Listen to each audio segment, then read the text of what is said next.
Unreal Tournament is a first-person shooter video game co-developed by Epic Games and Digital Extremes. It was first published in 1999 by GT Interactive for Microsoft Windows. Infogrames released it for the PlayStation 2, and Sega Studios San Francisco released it for the Dreamcast home consoles. The game is based on the same technology that powered Unreal, but the design of Unreal Tournament shifted the series' focus to competitive multiplayer action. Plot, background story: during the years of the Human Scourge War, Earth and the United Aligned Worlds formed the New Earth government, a single government that might be more efficient at carrying out an interplanetary war. Deep space asteroid mining became the choice means of financing the war, with raw materials easily gained from within the Terran system. Mining was hard and the pay was very poor. The working class grew more and more restless with their working conditions and a war that seemed to never cease. Each day the Scourge invasion forces drew closer and a few battles were won.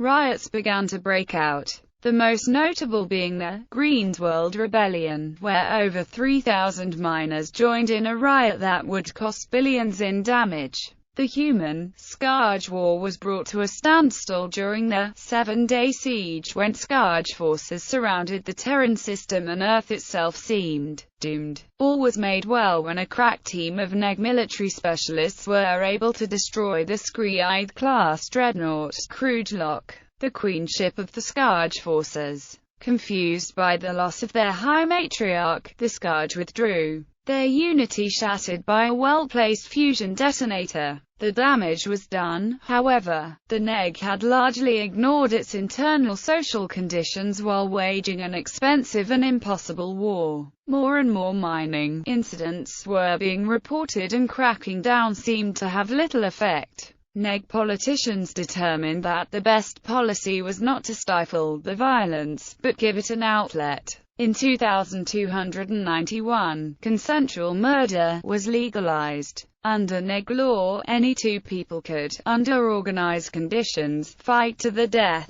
The various mining conglomerates organized matches and small leagues to channel aggression. The results were immediate and successful. The leagues escalated with money and promotions offered to victors. One insightful corporation, the Leandri Mining Corporation, began to try-cast fights and capitalizes on the primal form of entertainment. Much to the LMC's financial delight, the tricasts became more successful than the fights themselves, their popularity growing with their brutality. The tournament now it is 2341, 50 years after the legalization of consensual murder. The LMC soon found the tournament to be significantly more popular than mining, now merely a token element of their yearly profits. The Professional League has been formed. Each year, the LMC hosts the Grand Tournament, the most brutal and popular of TriCast events, where all professional warriors fight to the death in spectacles of violence and bloodshed. The current champion of the tournament is Zahn Krigor. None have seen his true form as he always battles in an enhanced cybernetic shell. Some say that Zahn is a Scourge, others contend that he is an artificial intelligence constructed by the LMC. Still others argue that he is merely a highly skilled human. Either way, the protagonist will have to fight many battles across several worlds to claim the right to challenge against Zahn. Gameplay. Unreal Tournament was designed as an arena first-person shooter, with head-to-head multiplayer deathmatches being the primary focus of the game. The game's single-player campaign is essentially a series of arena matches played with bots. For team matches, bots are again used to fill the roles of the player's teammates. Even on dedicated multiplayer servers, bots are sometimes used to pad out teams that are short on players. Unreal Tournament is known and widely praised for its bot artificial intelligence, the product of programmer Steve Polger, who had earlier risen to fame by designing the Reaper bot for Quake, one of the earliest examples of an effective deathmatch bot. The player can choose a bot skill level or set it to automatically adjust to the player's performance. Bots can be further customized by changing names, appearance, accuracy, weapon preferences, awareness, and so forth. Game types: Deathmatch, a classic every-man for himself player versus player combat.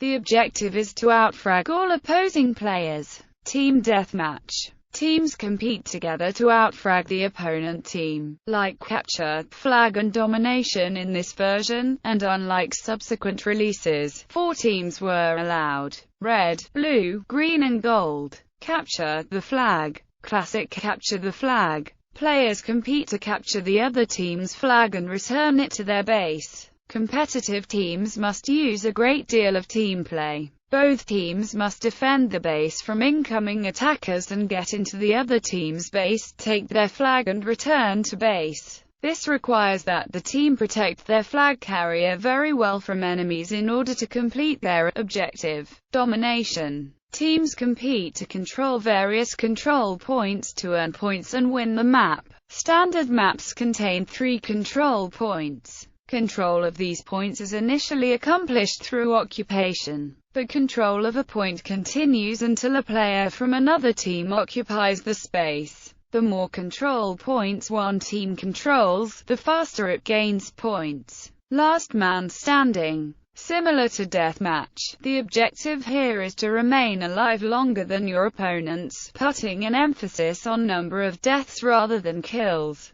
Players start with all weapons available, fully loaded, and have a set number of lives. Power-ups, including health and ammunition packs, are unavailable. Once a player runs out of lives, they lose and have to wait as spectators until the match ends. Assault. This game type is played with 2 opposing teams, one assaulting base, and the other defending it. The map is set up with a number of objectives which the attacking team must complete, such as destroying something, entering an area, triggering a button, etc. The team who first attacks then defends, and attempts to defend for the entire time they attacked. If they can accomplish this, they win the map. If the team defending first assaults the base faster than the other team, they win the map. If both teams defend for the maximum amount of time, the map is a tie. Competition Unreal Tournament was played at the World Cyber Games in the years of 2001 and 2002, where the title was contended for in a deathmatch 1 versus 1 environment.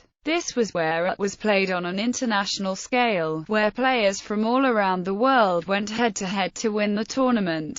Development. Project's debut when Unreal was released in May 1998, it was well received by the press. However, it soon became apparent that the quality of the network code used for multiplayer matches could use improvement. In the months following Unreal's release, developers focused on developing the multiplayer aspect further. Epic Games started thinking about an official extension meant to improve the network code of the game and feature new maps and other gameplay elements. At the time, the team of Digital Extremes regrouped at London in Ontario while the team of Epic was dispersed in the United States. To fix that, Epic decided to regroup their employees in Raleigh, and in September, work on the extension could begin. Steve Polger set the basis of multiple games modes, such as Capture, Flag or Domination, and had decided that the extension would be entirely focused on the multiplayer aspect of the game. The content of the extension grew quickly, and soon the team realized that it had underestimated the task. In November, after a meeting with GT Interactive, Mark Rain suggested to make a standalone game instead of an extension. The team was reticent at first, but they soon accepted the idea, and in December the game was entitled Unreal Tournament Edition. Development team. The development team of Unreal Tournament was around 16 people. Most of them already worked on Unreal, but Epic hired multiple new developers to reinforce the team working on the project. Brandon Reinhardt, for instance, joined Epic in August 1998 to help with the development of patches for Unreal and Unreal Tournament. In December 1998, Brandon and James Schmalz discovered a mod of Unreal, named A Browser, which had a new GUI of navigation for network games. They decided to show it to James Schmalz, the lead designer at Digital Extremes, who decided to hire Jack Porter, the mod's author. He quickly took his steps with the team and implemented his new interface into Unreal Tournament.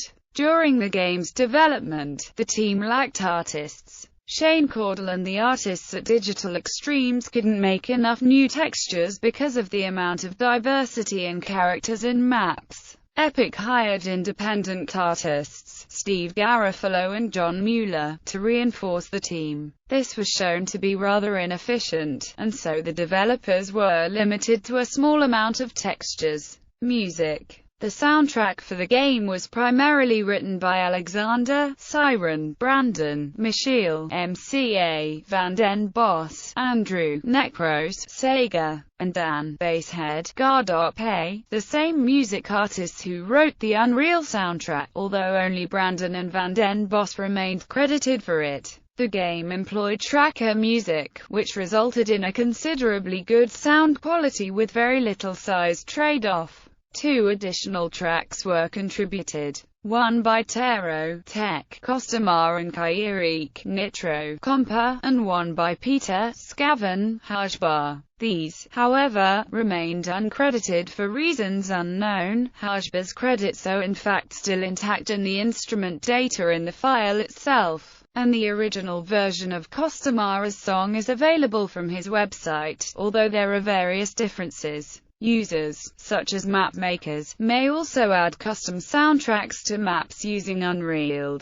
Game composer Frank Klepacki was impressed by Alexander Brandon's contributions to the soundtrack. Modification. Many fans have taken advantage of the chance to create mods for the game. These range from slight changes on some aspects of gameplay to total conversions. One modification, Chaos.It, became popular enough that it was included with the Game of the Year edition of the game, while Tactical Ops: Assault on Terror was released as a standalone retail product. Another popular mod, released by co-creator Digital Extremes and included with later versions of the game, is Relics, which adds items to the game which have various effects on the player who obtains them. Relics include Vengeance, Defense, Speed, Redemption, Strength, and Regeneration. Legacy. The success of the original Unreal Tournament has spawned 4 sequels, including Unreal Tournament 2003 and Unreal Tournament 2004. Unreal Tournament 3, which was originally codenamed UT2007, and the upcoming Unreal Tournament reboot.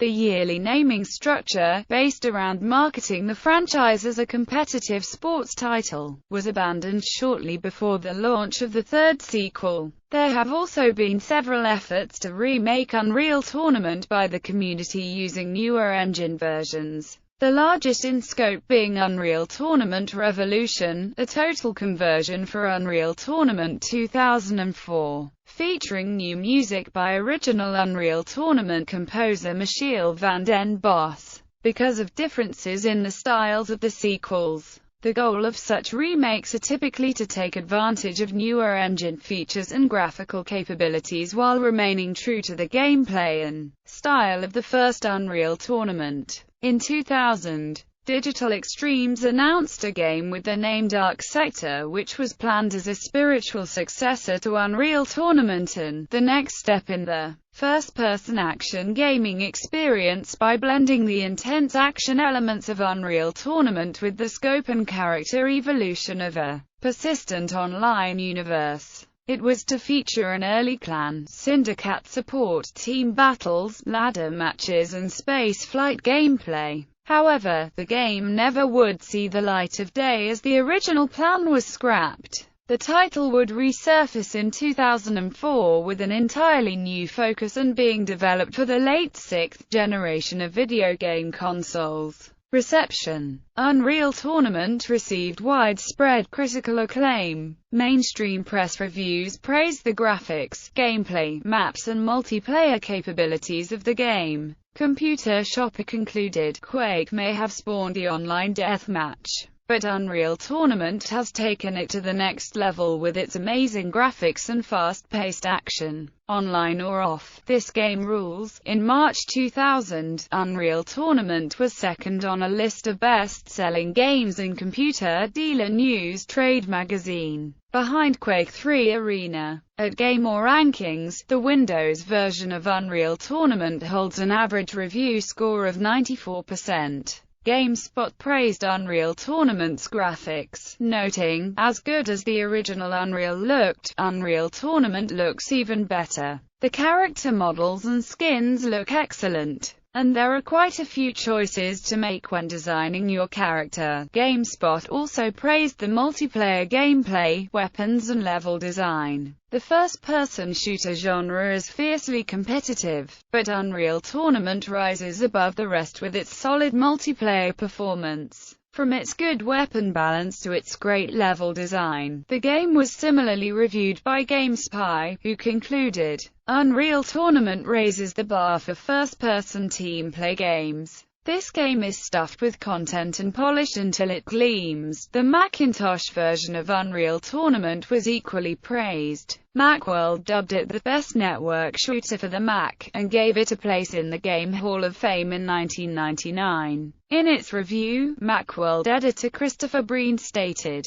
"If the violence and hardware requirements don't unsettle you, you'll find Unreal Tournament nothing but unwholesome, bloody fun." The PlayStation 2 release did not fare as well as the PC and Dreamcast versions. The PS2 version has an average review score of 77% at Gamer Rankings. GameSpy criticized the graphics of the PS2 version, saying, "Graphically, the PS2 version of Unreal Tournament seems uninspired." Its conclusion stated, "Sluggish gameplay, somewhat washed-out colors and textures." In addition to this, the PS2 version only allowed multiplayer games on 11 maps. A novel, but relatively unused, feature is the ability to connect a keyboard and mouse through the PS2's USB ports. Players could then play in a similar manner to the PC version. This also allowed for up to 3 players without the use of a PlayStation 2 multi-tap.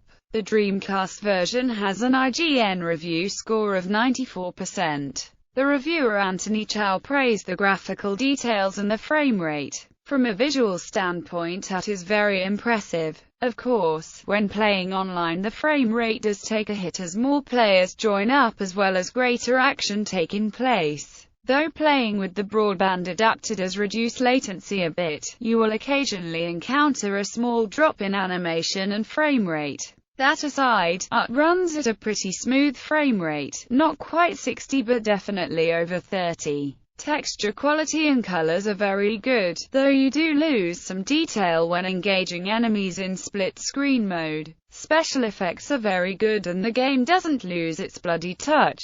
As mentioned above, backgrounds had to be scaled back from its origin PC sizes, and it also looks like they took away some detail to the backgrounds. Not that it should really matter, since anyone wanting to admire the backgrounds is likely to get their head lobbed off from a razor blade. Anthony Show's review said, "I have to claim that Unreal Tournament is the overall best first-person shooter on the Dreamcast." In 2004, Unreal Tournament was inducted into the Computer Gaming World Hall of Fame.